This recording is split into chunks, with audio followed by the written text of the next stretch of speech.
To be honest, I forgot we had to record these.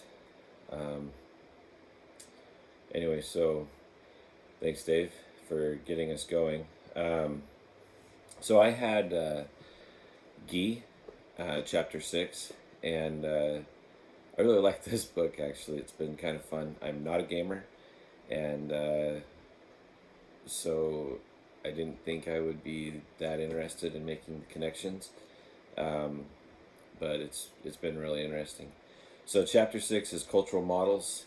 Do you want to be the blue Sonic or the dark Sonic? This chapter discusses how we must take on the role and the values of the characters when we play games if we want to play them effectively. One game obviously mentioned is Sonic and its various versions.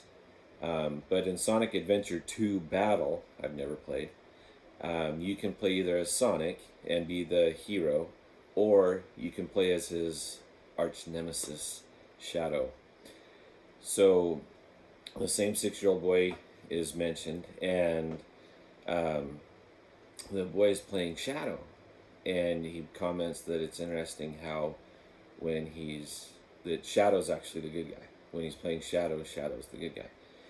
And so the book talks about that we have to, at least in the game, believe that Shadow's right in trying to take over the world, or else you wouldn't play right. You wouldn't open the different levels. You wouldn't be able to be as effective in the game if you were only playing as Sonic is the hero.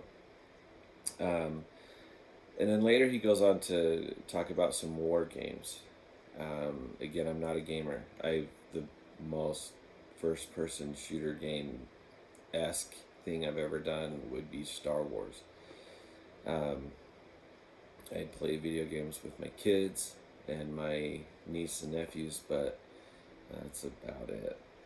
And those tend to refer back to either being original NES games or relate to them somehow.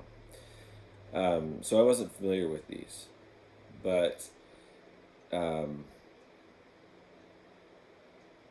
he talks about unlike Sonic, where you can be a hero depending on a character. The these games kind of force you to take a moral view.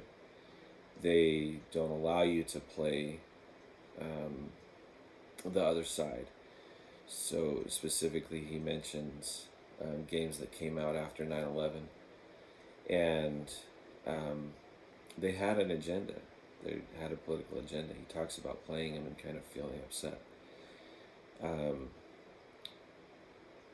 so the question that I have in relation to the cultural models and the use of games and assimilating into the game and the character's purpose. Um, how do we take advantage of these models and utilize them in the classrooms?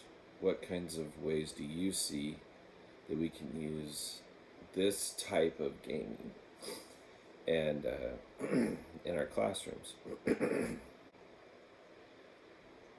I also had Schrum and Levin, Educational Technologies in 21st Century Leadership for Learning, and that was published in the International Journal of Leadership and Education. In the video that David made, he talked about grading using Excel, and he talks about it being 15 years ago. That was pretty revolutionary at the time. When I first started teaching to take roll, it was on a paper sheet, and we took roll in the morning and in the afternoon. I taught elementary school, and it was on paper. And every time a new kid moved in, a new sheet was printed, and they just added them. So eventually, I was in a high transient area, so my roll book was pretty thick, and in order to be complete, you had to go all the way through. So, and grade book was a book, a literal book. So when we transitioned to Excel, it was kind of controversial, and it wasn't secure, and people get into your computers.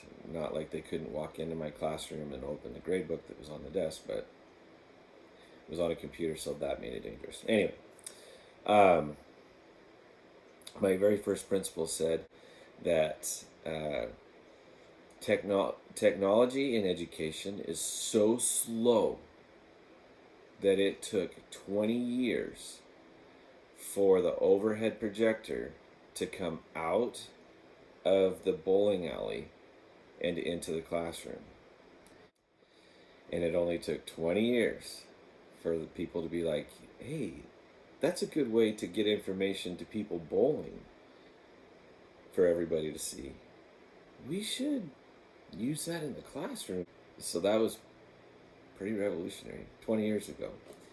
Well, 20 years ago, we had the small ones that connect to your computer, and they weren't mounted in the classrooms. Those were on carts, and you had to check them out, and there'd be 3 for a staff of 70, and they were always available. So in this one, it talks about different issues with education. One of them is the overall cost of technology. And as a principal, when I'm presented with new technology, whether it's hardware or software, there's a lot of factors that go into the decision making. One of them is cost. And there's times there's hidden costs. For example, when I opened the new school that I'm in right now, the district decided to purchase smart projectors, and they were awesome. We didn't have the smart board taking up a piece of the whiteboard, and it had the pen, similar to an e-beam if you ever use those, and they were great. They were awesome until our 3rd year, when the bill for the license to use the pens is going to cost me $5,000 a year. And my budget for technology is $3,000 a year. So we have 600 students now, but that means I have 600 Chromebooks to maintain. I have 60 roughly computers total, computer lab, teachers, office, and I have a $5,000 bill to keep the teachers' projectors working properly, and $3,000 to do it with. How do we purchase and maintain the needed technology to help our students and our teachers in this digital world? Remember, I have a $5,000 bill and a $3,000 budget. There's some suggestions in the article, but let's talk about those. I want to share an experience. When I first became a principal, I got to the school. Every computer, the newest computer, was 10 years old, and everybody was complaining, and they were only using them for Word anyway. But even for that, they weren't very effective. So I was tech savvy and tech forward, and I was going to teach everybody, and we were going to lead the charge into the 21st century, and I bought every teacher a laptop, and they used it for Word. Some of them used it for Excel to do gradebooks, and that was about it. There were 3 projectors.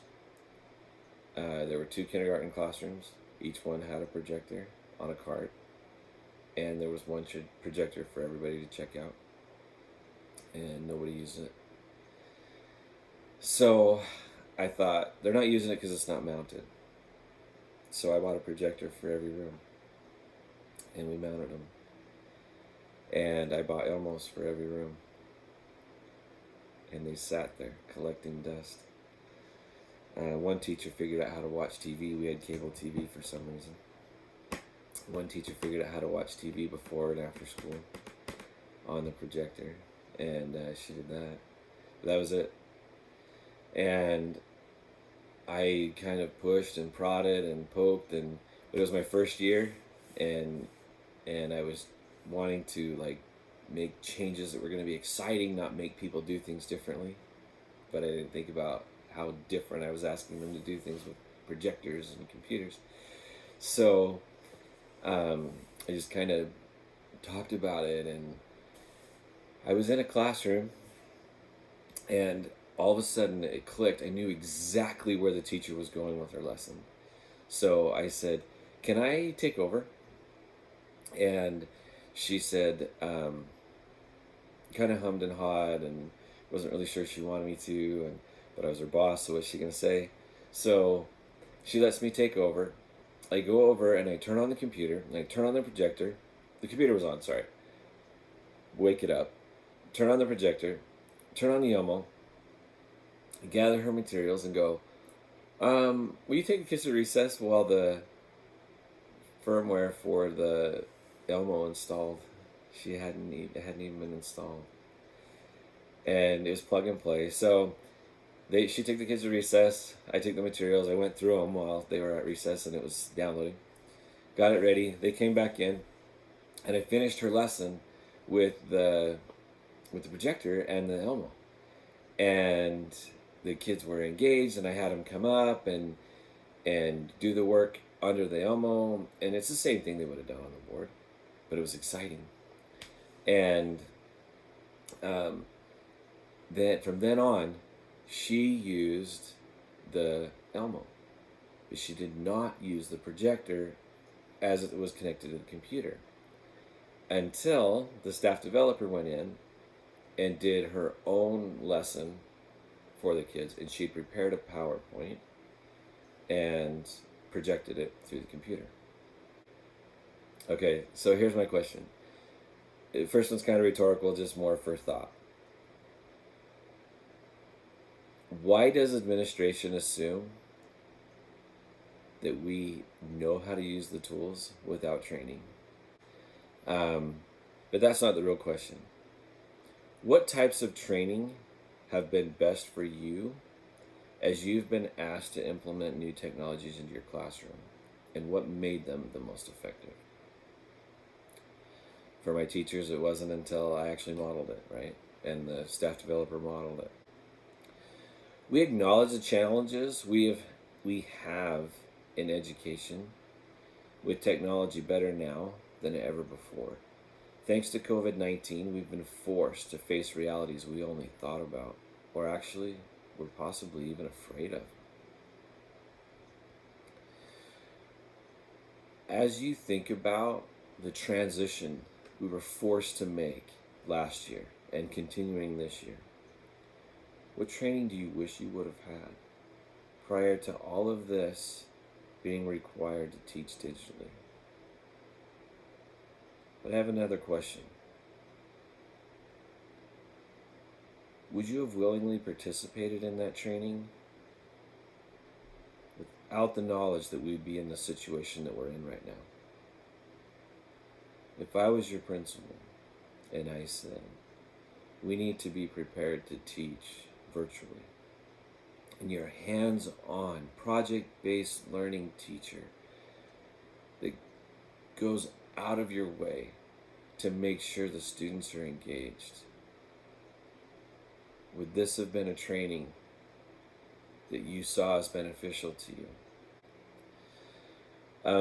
Finally, I want to say this was one of the best articles I've read in a long time. It's 4 years old. I still found it timely and relevant, even in our current situation. I mean, just think where we've advanced from March of last year to February of this year. And this article's 4 years old, not even knowing that this last year was coming up. But I still felt its relevance and meaning to me. One of the last things that I wanted to talk about from the article was it talks about our own prejudices as administrators, and how we'll think that a young teacher would be technology savvy. And I've actually fallen into this twice. And to provide training. Now, we've talked about training in here a couple times. So, but specifically in the article, the training needs to be relevant to us as teachers, It needs to build on what we're already doing and what we're already using. So in the case of my first friend that I mentioned, he was very good at project-based learning. So training should have, I'm not going to say I did it, should have focused on integrating his project-based learning that he was already so good at with the technology and how he could integrate that. So if your administrator was conducting a needs assessment to train on the use of technology that you have today, how would you like that training to be implemented, and what would you want it to focus on? As Dave said, we'll continue to answer back on comments and questions that are posted, and look forward to seeing everybody and having an actual discussion on Tuesday.